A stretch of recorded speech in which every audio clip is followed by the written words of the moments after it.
দেশ ধ্বংসের যে পায়তারা ক্রমাগত যে চলছে, এর মধ্যে সাধারণ মানুষ মাঠে নামছে, প্রতিবাদ করছে, চলছে প্রতিবাদ। আপনি এই পুরো পরিস্থিতিতে আপনি এই হঠাৎ করে কেন টুঙ্গিপাড়া, মানে আমরা জানি যে ওদের সারা দেশে যাওয়ার একটা পরিকল্পনা ছিল, কিন্তু হঠাৎ করে এই টুঙ্গিপাড়াকে টার্গেট করে উস্কানি দিয়ে এমন একটা পরিস্থিতি কেন তৈরি করা হলো, আপনার কি মনে হয় রেজাউল ভাই?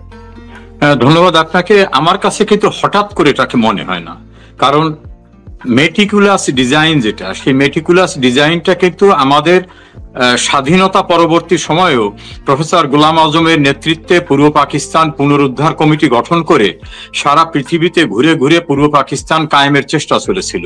বিভিন্ন দেশ যাতে আমাদের স্বীকৃতি না দেয় সেজন্য তদবির ছিল। বঙ্গবন্ধুকে সুপরিকল্পিতভাবে হত্যা করার পরে তারা কিন্তু বাংলাদেশটাকে পাকিস্তানি স্টাইলে নিয়ে গেছিল। এবং আপনি খেয়াল করে দেখবেন বঙ্গবন্ধুকে হত্যা করার পরে কতগুলি রাষ্ট্র বাংলাদেশকে স্বীকৃতি দেয় এবং দ্রুততম সময়ে। তার মানে তারা অপেক্ষা করছিল বঙ্গবন্ধুর মৃত্যুর, এটা স্বাভাবিক মনে হয়। এবং কালচার যেভাবে হলো, ধরেন জয় বাংলার পরিবর্তে বাংলাদেশ জিন্দাবাদ, চট্টগ্রাম বন্দর কর্তৃপক্ষের পরিবর্তে চালনা পোর্ট অথরিটি, এয়ারপোর্টে স্বাগতমের জায়গা আহলান সাহলান, এভাবে। এবং পাকিস্তানি পাসপোর্ট নিয়ে গোলাম আজমকে বাংলাদেশে আসতে দেওয়া এবং আমাদের সংবিধানের 38 অনুচ্ছেদকে সংশোধন করে ধর্মভিত্তিক রাজনৈতিক দল গঠনের সুযোগ করে দেওয়া। প্রথমেই বাংলাদেশে ধর্মভিত্তিক রাজনৈতিক দল হয় আইডিএল, ইসলামিক ডেমোক্রেটিক লীগ, মাওলানা আব্দুর রহিমের নেতৃত্বে। তারপর ধীরে ধীরে খোলস থেকে বেরিয়ে আসার পরে ধরেন রাজনীতিতে প্রতিষ্ঠা পেয়েছে শাহ আজিজুর রহমান, মশিউর রহমান জাদু মিয়া, জয়পুরহাটের আব্দুল আলিম, আব্দুর রহমান বিশ্বাস থেকে শুরু করে যারা স্বাধীনতা যুদ্ধে বা স্বাধীনতা সংগ্রামে বিরোধিতা করেছিল তারা বেরিয়ে আসলো এবং রাজনৈতিকভাবে তাদের পুনর্বাসন করা হলো। খানে সবির থেকে শুরু করে অনেকে রাজনীতিতে পুনর্বাসন হলো। অর্থাৎ পাকিস্তানি ধ্যান ধারণার যে মানুষগুলো তাদের প্রতিষ্ঠিত করা হলো। এই দীর্ঘ ধারাবাহিকতায় 21 বছর রাষ্ট্র ক্ষমতার বাইরে থাকা আওয়ামী লীগ শেখ হাসিনার নেতৃত্বে আবার সরকার গঠন করে যখন মুক্তিযুদ্ধের চেতনাকে ফেরত আনার চেষ্টা করলেন, যুদ্ধ অপরাধীদের বিচার করবেন এই ম্যান্ডেট তিনি নিয়ে ভোটের আগেই তিনি ঘোষণা করছিলেন যে আমাকে নির্বাচিত করা হলে আমি যুদ্ধ অপরাধীদের বিচার করব। বিপুল ম্যান্ডেট পেয়ে তিনি যখন বিচার শুরু করলেন, অনেক বিচার সম্পন্ন হলো, বঙ্গবন্ধুর খুনিদের বিচার হলো এবং বাংলাদেশকে মুক্তিযুদ্ধের চেতনার, জয় বাংলার চেতনার, অসাম্প্রদায়িক বাংলাদেশ, হিন্দু মুসলিম বৌদ্ধ খ্রিস্টানের বাংলাদেশ, এই জায়গাটা যখন শেখ হাসিনা নিয়ে আসলেন এবং শুধু এই জায়গাটা না, ইকোনমিক্যাল ইনফ্রাস্ট্রাকচারাল সমস্ত ডেভেলপমেন্ট যখন শেখ হাসিনা এগোই নিয়ে যাচ্ছেন তখন তাকে বলা হচ্ছে উন্নয়নের রোল মডেলের জাদুকর, তাকে ম্যাজিশিয়ান বলা হচ্ছে। তখন কিন্তু বাংলাদেশটা অ্যাকচুয়ালি মুক্তিযুদ্ধের যে স্পিরিট সেই স্পিরিটে ডেভেলপ করলো। এই ডেভেলপমেন্টটা কিন্তু 71-এ যারা হেরে গেছিল তারা কিন্তু মেনে নিতে পারে নাই। তারপর জঙ্গি রাজনীতির বিরুদ্ধে শেখ হাসিনার যে অবস্থানটা ছিল যে জঙ্গিবাদের উত্থান তিনি কোন রকম হতে দেবেন না, যারা জঙ্গি এই মুফতি হান্নান থেকে শুরু করে বাংলা ভাই তাদেরকে বিচার করা, দেশের ভিতরে কোনো সাম্প্রদায়িক রাজনীতি যাতে কেউ করতে না পারে, এই সবকিছু মিলিয়ে শেখ হাসিনা এমন একটি জায়গায় বাংলাদেশকে নিয়ে আসছিলেন তখন ওই দেশের অভ্যন্তরে থাকা যারা জঙ্গিবাদে, সাম্প্রদায়িকতায় বিশ্বাসী, স্বাধীনতা বিরোধী এবং আমাদের মুক্তিযুদ্ধে যে একটি বড় রাষ্ট্র এবং পাকিস্তান সহ যারা বিরোধিতা করে সেই সময় সফল হতে পারে নাই, তাদের এটা প্রেস্টিজের ব্যাপার ছিল, তারা সম্মিলিতভাবে একত্রিত হয় এবং তাদের বড় প্রভু আমেরিকাকে দিয়ে তারা বাংলাদেশের সরকার ফেলে দেওয়ার জন্য চেষ্টা করে, যেটা শেখ হাসিনা বারবার বলছেন। তখন বাংলাদেশের কিছু জ্ঞানী সুশীল, যাদেরকে আমি বলি জ্ঞান পাপী, তারা বলছে এসব কিচ্ছু না, শেখ হাসিনা আসলে ক্ষমতায় থাকার জন্য জুজুর ভয় দেখাচ্ছে। শেখ হাসিনা বলছিলেন যে কোঠার আন্দোলন না, এটা হলো আমাকে ক্ষমতাচ্যুত করা, এটা হলো বিদেশি সাদা চামড়ার কিছু লোকদের দিয়ে বাংলাদেশের এক প্রান্তে অন্য দেশকে নিয়ে একটা রাষ্ট্র কায়েম করা, খ্রিস্টান রাষ্ট্র, তারপরে বাংলাদেশকে তাদের অধীনস্থ রাষ্ট্র করার জন্য চেষ্টা।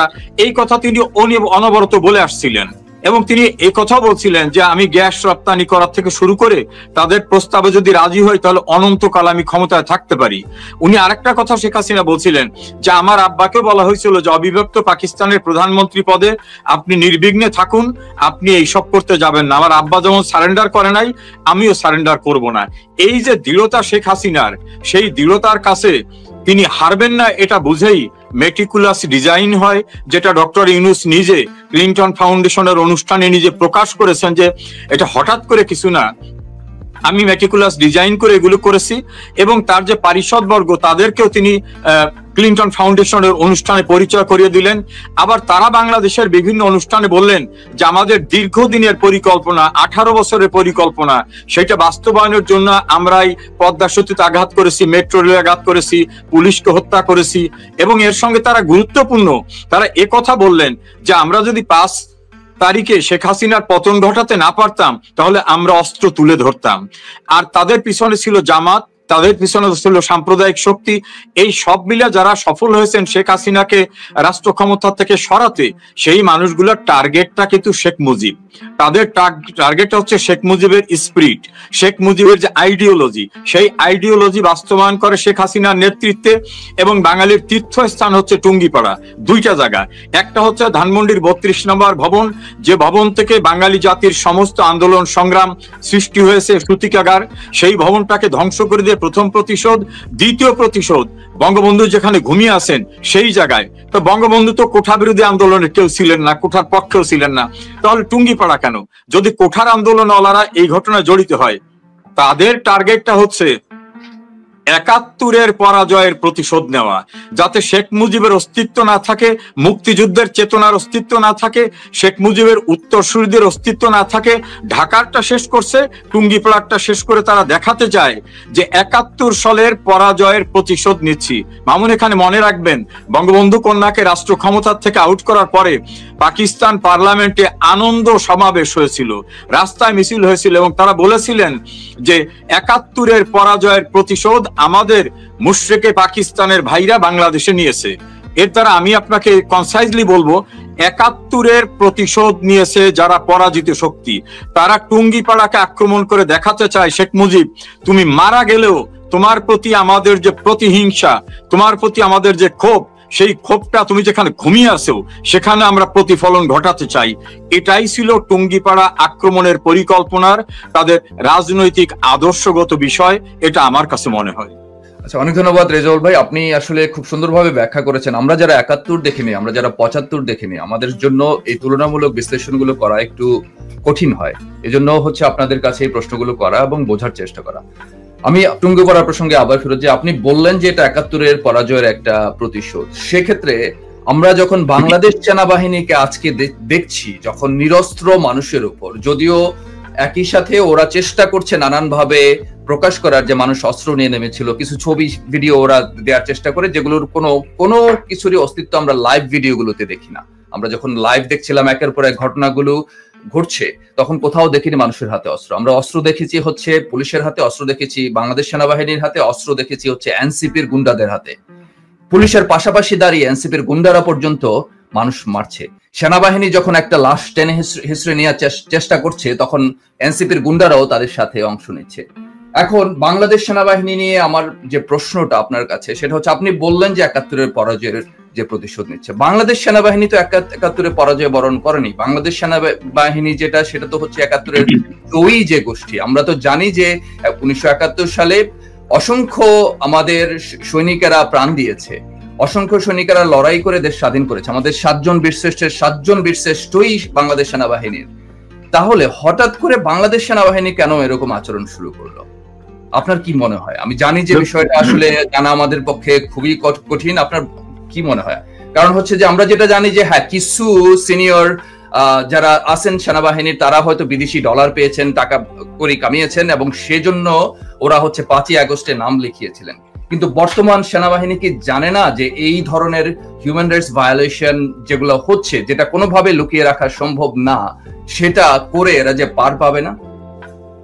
দেখুন, এই প্রসঙ্গে বলতে গেলে আমি গোটা সেনাবাহিনী নিয়ে কথা বলতে চাই না। যেমন বঙ্গবন্ধুকে হত্যা করেছিল বিপদগামী কিছু সেনাবাহিনীর সদস্যরা, যাদের ভিতরে পাকিস্তান থেকে প্রত্যাগতরা ছিলেন এবং তারা ব্যবহৃত হয়েছেন বিভিন্নভাবে। তারা এই জন্য আমি গোটা সেনাবাহিনীকে অভিযুক্ত করি না। একটা কথা আমাদের মনে রাখতে হবে, আপনার এই প্রোগ্রামটা লক্ষ লক্ষ মানুষ দেখে এবং এর ভিতরে তরুণ প্রজন্ম অনেক। পাকিস্তান যখন ছিল অবিভক্ত পাকিস্তান, সেই সময় কিন্তু বাঙালিদের কাউকে সেনাবাহিনীর পদস্থ কর্মকর্তা পদে অধিষ্ঠিত করা হতো না। সর্বোচ্চ একজন মাত্র কর্নেল হয়েছিলেন, জেনারেল আতাউল গনি ওসমানী, যাকে বঙ্গবন্ধু পরবর্তীতে প্রমোট করে তাকে গুরুত্বপূর্ণ দায়িত্বে নিয়ে আসেন। তাহলে সেই সময় বাঙালিদেরকে সেনাবাহিনীতে কোথাও গুরুত্বপূর্ণ জায়গায় দিত না। এটা বঙ্গবন্ধুর মাথায় কাজ করেছিল। এজন্য তিনি দেশ স্বাধীনের পরে বাংলাদেশ সেনাবাহিনীকে বললেন যে মুক্তিযুদ্ধের মধ্য থেকে গড়ে ওঠা এই সেনাবাহিনীকে আমাদের দক্ষ সেনাবাহিনীতে পরিণত করতে হবে। এই জন্য তিনি আমাদের সেনা কর্মকর্তাকে বিভিন্ন দেশে বিদেশে ট্রেনিং এ পাঠালেন, বিভিন্ন দেশ থেকে সমরাস্ত্র আনলেন, কারণ তখন তো বাংলাদেশে সমরাস্ত্র এরকম ছিল না। এভাবে তিনি সেনাবাহিনীকে একটা স্ট্যান্ডার্ড জায়গায় নিয়ে আসার জন্য চেষ্টা করলেন। কিন্তু সেই জায়গায় আমি বঙ্গবন্ধুর কোনো ভুল বলার ঔদ্ধত্য আমার নাই। জাতীয়তাবাদী নেতারা কিন্তু সবসময় কঠিন হতে পারে না। পৃথিবীর সব দেশেই জাতীয়তাবাদী নেতাদের হৃদয় থাকে বিশাল, এই জন্য তারা বলে তোমরা আমার ভাই, আপনি বলে না, মনে হয় যেন সবাই তার সন্তান। এই জন্য পাকিস্তান ফেরতদেরকেও বঙ্গবন্ধু দেশের বাইরে ট্রেনিং করার, যেমন জেনারেল এরশাদকে ইন্ডিয়া থেকে ট্রেনিং করান আনলেন, অন্যদেরকে বঙ্গবন্ধু মনে করলেন এরা তো বাঙালি, কাজে বাঙালিরা স্বাধীন দেশ আমি দিয়েছি, নিশ্চয়ই তারা তাদের পূর্বের প্রভুদের কথা মনে থাকবে না, দেশের ভিতর থাকবে, এরা প্রমোটেড হবে বিভিন্ন ভাবে। কিন্তু দেখা গেল সেই পাকিস্তান ফেরতরা অন্যদের সঙ্গে ষড়যন্ত্রে লিপ্ত হয়ে বঙ্গবন্ধুকে খুন করলেন। শেখ হাসিনা আসার পূর্বে আমাদের সেনাবাহিনী কিন্তু বিপর্যস্ত অবস্থায় ছিল, নামকে অবস্থা সেনাবাহিনী ছিল। তাদের পোশাকটা স্ট্যান্ডার্ড ছিল না, তাদের জুতাটা স্ট্যান্ডার্ড ছিল না, তাদের আর্মস গুলো আধুনিক ছিল না, তাদের বেতন ভাতা ওইরকম ছিল না। যারা কনস্টেবল থেকে প্রমোশন হতেন অনারারি বিভিন্ন পোস্টে, এই সুযোগটা ছিল না। শেখ হাসিনা আসার পরে যেমন জেনারেল শফিউদ্দিন সাবেক সেনা প্রধান, তিনি তার একটা স্টেটমেন্টে দেখলাম টেলিভিশনে বলছেন, যেটা এখন ফেসবুকে ঘুরছে, তিনি বলছেন যে এক বেলা রুটি খেতে হতো, শেখ হাসিনা এসে 2 বেলা ভাতের ব্যবস্থা করলেন। রেগুলার আমিষ পেত না, তিনি আমিষের ব্যবস্থা করলেন। বেতন কম ছিল, বেতনের ব্যবস্থা করলেন। তাদের ব্যাংকের ব্যবস্থা করে দিলেন, প্রমোশনের ব্যবস্থা করে দিলেন, এবং জাতিসংঘ মিশনে তাদেরকে স্পেশাল তদবির করে পাঠানো এবং বাংলাদেশকে নাম্বার 1-এ পরিণত করে, যাতে আমাদের সেনাবাহিনী সেখান থেকে বৈদেশিক মুদ্রা অর্জন করে এনে তার পরিবারকে দিতে পারে। এবং সেনা অভ্যন্তরের যে সাজসজ্জা, সমরাস্ত্র, বাংলাদেশের ইতিহাসে শেখ হাসিনা যেভাবে করেছেন এটা কেউ করেন না। তিনি যতগুলো ক্যান্টনমেন্ট করেছেন, তাদেরকে 4 স্টার জেনারেল করেছেন, বিভিন্ন ভাবে তাদের কিন্তু তিনি সুপ্রতিষ্ঠিত করেছেন। এখন সঙ্গত কারণে আপনার মনে প্রশ্ন হতে পারে, শেখ হাসিনা এত কিছু করার পরেও সেই সেনাবাহিনী কেন তার বিপক্ষে? এই জায়গাটা আমাদের একটু রাজনীতির দার্শনিক দিকে, ফিলোসফিতে যেতে হবে। রেজাউল ভাই, আমি একটু যোগ করতে চাই। এখানে সেনাবাহিনী কিন্তু শেখ হাসিনার বিপক্ষে ভূমিকা নেয়নি, এখানে সেনাবাহিনী ভূমিকা নিয়েছে সাধারণ মানুষের বিপক্ষে। আমরা যেটা জানি যে আওয়ামী লীগ নিষিদ্ধের নাটক করে, যদিও আওয়ামী লীগ এমন কোনো কর্মসূচি দেয়নি যেটা হচ্ছে যে সাধারণ মানুষের বিরুদ্ধে যায়, আওয়ামী লীগ এমন কোনো কর্মসূচি দেয়নি যেখানে হত্যা, ভাঙচুর, অগ্নিসংযোগের ঘটনা ঘটে, তারপরেও আওয়ামী লীগের কর্মসূচি নিষিদ্ধ করা হয়। নিষিদ্ধ করার নাটক করে একের পর এক নেতাকর্মীদের কিন্তু সবাইকে অ্যারেস্ট করা হয়েছে গোপালগঞ্জে। এবং সাধারণ মানুষ যারা নেমে এসেছে, যাদেরকে ইভেন খুন করা হয়েছে, আমরা জানি যে তারা হচ্ছে রং মিস্ত্রি, টাইলস মিস্ত্রি, ভ্যান চালক, যারা সাধারণ মানুষ, যাদের নাভিশ্বাস উঠেছে, যাদের বঙ্গবন্ধুর জন্য রক্তের টান, তারা তাদের নিজেদের ভূমি রক্ষার জন্য মাঠে নেমেছিল। সেখানে তো আসলে আমি আমি আমি আমি বুঝতে পারছি না কেন ঠিক সেনাবাহিনী এ ধরনের ভূমিকা অবতীর্ণ হবে। বিরোধিতাটা তো আসলে সাধারণ মানুষের বিপক্ষে দাঁড়ানো। শেষবার আমরা জানি যে এরকম সেনাবাহিনী বাংলাদেশের মাটিতে সাধারণ মানুষের বিপক্ষে দাঁড়িয়েছিল, সেটা 1971 সালে, সেটা পাকিস্তানি সেনাবাহিনী ছিল। না, এখানে বিষয়টা আমি যেটা বলতেছিলাম যে দেখুন, পাকিস্তানের পরাজিতরা কিন্তু শেষ হয়ে যায়নি। ওই যে আসাদুজ্জামান নূরের একটা বিখ্যাত নাটক আছে, তাকে যখন নিয়ে যায় ফাঁসির দিকে, তখন সে পিছনে ফিরে বলতেছে, বারেকেরা মরে না, বারবার এগেইন ফিরে আসে। তো এই 71 সনের স্পিরিট যারা ধারণ করেন, তারা খোঁজেন কোথায় 71-এর চেতনা আছে। সেই চেতনায় যারা আছে ওটাই তাদের কাছে শত্রু। সেটা কাজী মামুন হোক, সমর রেজাউল করিম হোক, গোপালগঞ্জের ওই টেলিফোন চালানো ব্যক্তিটা হোক, ভ্যান চালক হোক, এরা তার ভিতরে খুঁজে পায় তাদের ওই যে সাবেক প্রেম, ওই প্রেমের প্রতিপক্ষদের খুঁজে পায়। এই জন্য না হলে বঙ্গবন্ধুর কবর ভেঙে দেওয়ার জন্য তারা ভেকু মেশিন খোঁজে, মুজিববাদ তারা গুড়িয়ে দিতে চায়। এখন মুজিববাদটা কি ছিল? মুজিববাদ নামে কোনো মতবাদ নাই। তার কলিগরা, তার রাজনৈতিক সহকর্মীরা মুজিবের চিন্তা চেতনাকে মুজিববাদ বলতেন। কোনটা? মুজিব চেয়েছিলেন পাকিস্তান থেকে স্বাধীন করবেন, পরাধীনতার গ্লানি থেকে দেশটাকে মুক্ত করবেন, সাম্প্রদায়িক রাষ্ট্রের পরিবর্তে অসাম্প্রদায়িক রাষ্ট্র কায়েম করবেন, গ্রামগঞ্জে ধনী দরিদ্রের অবসান ঘটাবেন। এই যে মতবাদটা শেখ মুজিবের ছিল, এই মতবাদটাকেই তার কলিগরা কর্মীরা বলতো মুজিবের যে মতবাদটা, তার যে চিন্তাটা, তার যে ফিলোসফিটা, এটাই মুজিববাদ। এখন ওরাই মুজিববাদ বলতে ওইটাই খুঁজে পায় যে পাকিস্তানি সেন্টিমেন্ট এর বিপক্ষে মুজিবের দর্শন ছিল। সেই দর্শন বাংলাদেশের যে সকল মানুষরা পোষণ করে, সেটা আপনি বিদেশে থেকে করেন, বাংলাদেশে রিক্সাওয়ালা করুক, চা বিক্রেতা করুক, ঝালমুড়িওয়ালা বিক্রেতা করুক, এরা সবাই হচ্ছে ওই যে পাকিস্তানের পরাজিত গ্রুপ, তাদের যে উত্তরসূরি। দেখবেন আদর্শের উত্তরসূরি কিন্তু শেষ হয় না, কারণ ব্যক্তি না থাকলে ওই আদর্শ, ওই যে সাম্প্রদায়িকতার আদর্শ, ওই যে পাকিস্তানপন্থী আদর্শ, ওই যে মুক্তিযুদ্ধের চেতনার পরিপন্থী আদর্শ, এই আদর্শের মানুষগুলা বাংলাদেশে মেটিকুলাসলি এগিয়ে গেছে। সেভাবে তারা সেনাবাহিনীতে সুকৌশলে তাদের লোক প্রবেশ করিয়েছে, তাদের ভিতর ট্রেইনড আপ করেছে। না হলে গোলাম আজম পাকিস্তানের নাগরিক স্বীকৃত, তার ছেলে কিভাবে সেনাবাহিনীর এরকম গুরুত্বপূর্ণ পদে আসলেন? যারা ছাত্র শিবির করতেন তারা কিভাবে ছাত্রলীগের খোলসের ভিতর ঢুকে গেলেন? এই জন্য বলছি, মেটিকুলাস ডিজাইন করে সেনাবাহিনীর ভিতরে, পুলিশের ভিতরে, বিভিন্ন জায়গায় ওই পাকিস্তানি সেন্টিমেন্টের কিছু লোক ঢুকে গেছে এবং তারা সস্তাটা আবেগ, কখনো বলে ধর্ম গেল, কখনো বলে ইন্ডিয়া, কখনো বলে আমাদের দেশ কায়েম করতে হবে, নানাভাবে তারা ভিতরে ঢুকে গিয়ে একটা কি বলবো, নতুন আঙ্গিকের একটা চিন্তা চেতনার মানুষকে সম্মোহিত করছে একটা শ্রেণীকে। সেই জায়গায় তাদের শত্রু হচ্ছে যারা মুক্তিযুদ্ধের চেতনায় বিশ্বাস করে। এখন গোপালগঞ্জ হচ্ছে বাঙালির তীর্থস্থান, তীর্থভূমি। বঙ্গবন্ধুর কবর গোপালগঞ্জে দিয়েছিল এই কারণে যে ওখানে কেউ যাবে না, কিন্তু সেটাই হয়ে দাঁড়িয়েছে বাঙালির তীর্থস্থান, যেখানে বিদেশিরা যায়, বাঙালিরা যায়। এই জন্য গোপালগঞ্জের মানুষরা মনে করে যে শেখ মুজিব আমাদের গর্বিত সন্তান, শেখ মুজিবকে আমাদের এই দক্ষিণ অঞ্চলের উন্নয়ন করছেন, তিনি আমাদের স্বাধীন দেশ দিয়েছেন, তার কন্যা তার অসমাপ্ত যে স্বপ্ন সেটা বাস্তবায়নে কাজ করছেন। এই জন্য গোপালগঞ্জ বাসীদের উপর আক্রমণ। দেখবেন বেগম খালেদা জিয়া বলছিল গোপালগঞ্জের নামই আমি বদলে দেব, গোপালগঞ্জের উপর টার্গেট, শেখ হাসিনা না, গোপালগঞ্জের উপর টার্গেট।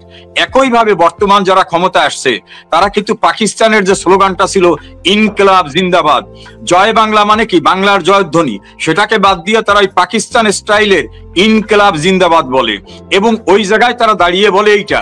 এই জন্য গোপালগঞ্জের প্রতিটি মানুষকে তারা মনে করে এরা এক একটা শেখ মুজিব, এরা এক একটা শেখ মুজিবের আদর্শ, এরা এক একটা অসাম্প্রদায়িকতার বিশ্বাসী, এরা এক একটা মুক্তিযুদ্ধের স্পিরিট। সেই জন্য গোপালগঞ্জের একজন নেতা কর্মী, কোন ইউনিয়নের ওয়ার্ডের কোন নেতা কর্মী কেউ বাড়িতে নাই, বিভিন্ন রকম মামলা হামলার কারণে, এবং এই প্রোগ্রামের এক সপ্তাহ আগের থেকে তাদের বাড়িতে সার্চ করা হচ্ছে।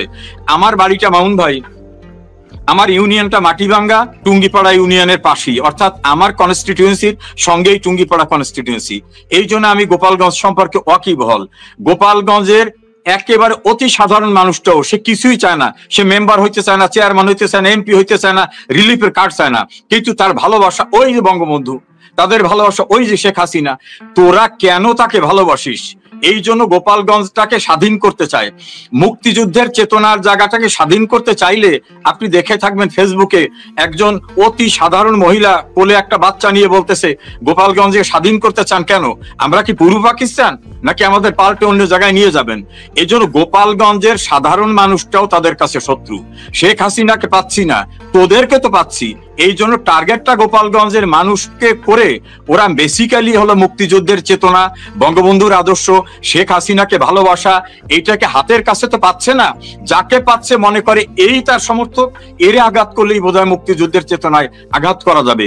এই জন্য গোপালগঞ্জে যে আঘাতটা হয়েছে, একটা লোক সশস্ত্র ছিল না, আপনার কোন মানুষ কিন্তু মারণাস্ত্র নিয়ে রাস্তায় নামে নাই। আওয়ামী লীগ, ছাত্রলীগ, যুবলীগ, স্বেচ্ছাসেবক লীগ, কৃষক লীগ, মহিলা আওয়ামী লীগের একজন নেতাও কোথাও ছিল না।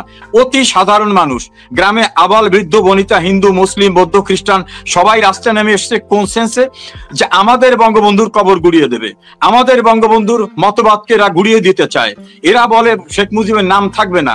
তাদের যে ভিতরের ভালোবাসাটা, ওই আবেগটার থেকে তারা রাস্তায় নেমে প্রতিবাদ করতে এসেছে। সেই প্রতিবাদের বিনিময়ে তাদেরকে বুলেট দেওয়া হয়েছে, এবং কোন বুলেটটা? যে বুলেটটা বঙ্গবন্ধু দেশ স্বাধীন করে না দিলে তারা ব্যবহার করতে পারতো না। বঙ্গবন্ধু দেশ স্বাধীন করে না দিলে কেউ মেজর জেনারেল, ব্রিগেডিয়ার জেনারেল হতে পারতেন না। বঙ্গবন্ধুর কন্যা সুযোগ করে না দিলে আজকেই ফুরফুরে মেজাজে চমৎকার ভাবে থাকতে পারতেন না। অর্থাৎ যারাই তৈরি করে দিয়েছে ওই যে একটা কথা আছে, তোমাকে বধিবে যে গোকুলে বাড়ি শেষে। আশ্রয় প্রশ্রয় পেয়ে বড় হয়ে একটি সেকশন, গোটা সেনাবাহিনী না, একটি সেকশন যে নির্মমতা বর্বরতা গোপালগঞ্জে দেখিয়েছেন, এটা তো অ্যাবসলিউটলি এটা হচ্ছে গণহত্যা, এটা হচ্ছে মানবতা বিরোধী ঘটনা। এবং এই ঘটনার ধারাবাহিকতা ৭৫-এ 15 আগস্টকে মনে করিয়ে দেয়। বঙ্গবন্ধুর লাশ নিয়ে যাওয়ার পরে সেই লাশটার দাফন কাফন করতে দেবে না, দ্রুত গতিতে মাটির ভিতর ঢুকাতে হবে। তখন গোপালগঞ্জের মানুষরা সামরিক বাহিনীর অস্ত্রের মুখে বলছিল, না, আমরা না দেখে, না গোসল করিয়ে, না জানাজা করে তার লাশ দাফন করব না। এবারও গোপালগঞ্জে তাদেরকে হত্যা করা হয়েছে। আমি অনেক ভিডিও দেখছি, আমার বাড়ির পাশে অনেকে পাঠাচ্ছে, তাদেরকে হসপিটালে গেলে হসপিটাল থেকে ডাক্তাররা বলতেছে আমাদের নিষেধ করা আছে, আমরা কোনো পোস্টমর্টেম করতে পারবো না। আবার থানায় যাওয়ার পর থানা বলতেছে বেটা বাঁচতে হলে এখান থেকে সরে যা। তারপর পুলিশ, র্যাব এদের দিয়ে মাটি খুঁড়ে খুঁড়ে তার ভিতরে লাশগুলো দাফন করা হচ্ছে। ওই যে বঙ্গবন্ধুর লাশ যেভাবে দাফন করতে চেয়েছিল পোস্টমর্টেম ছাড়া, জানাজা ছাড়া, সেই স্টাইলটা চালু করা হয়েছে গোপালগঞ্জে এবার। এই জন্য মৃতদের একটারও পোস্টমর্টেম করা হয় নাই। আমি একাধিক ডাক্তারের কাছে জিজ্ঞাসা করছি, ভয়তে তারা নাম বলে নাই। বলে ভাই আমাদের মাথা, বডিতে কয়টা মাথা আছে আমাদের বলে দেওয়া হয়েছে যে এটা পোস্টমর্টেম করা যাবে না। আর থানার একজন পুলিশ কর্মকর্তাকে আমি অন্যের মাধ্যমে জিজ্ঞাসা করছিলাম, তারা বলে উনি তো বিদেশে আছেন, উনি বাইরে আছেন, অনেক কথা বলতে পারেন, আমাদের তো চাকরি থাকবে না, আমরা এমনি ফ্যাসিস্টের সহযোগী, কাজী ভাই আমাদের ঘাড়ে কোনো চাপ সৃষ্টি করেন না, এটা বড় লেভেলের খেলা। বড় লেভেল মানে তারা ইঙ্গিত করতেছে তাদের ঊর্ধ্বতনের খেলা। তাহলে বোঝা গেল যে ঊর্ধ্বতনদের নির্দেশেই গুলি, ঊর্ধ্বতনদের নির্দেশেই হামলা, ঊর্ধ্বতনদের নির্দেশেই এখানে পোস্টমর্টেম করতে দেওয়া হচ্ছে না, ঊর্ধ্বতনদের নির্দেশেই পুলিশ প্রহরায় দ্রুত গতিতে মাটি খুঁড়ে তার ভিতরে এই শহীদদের মরদেহ সেখানে পুঁতে রাখা হচ্ছে।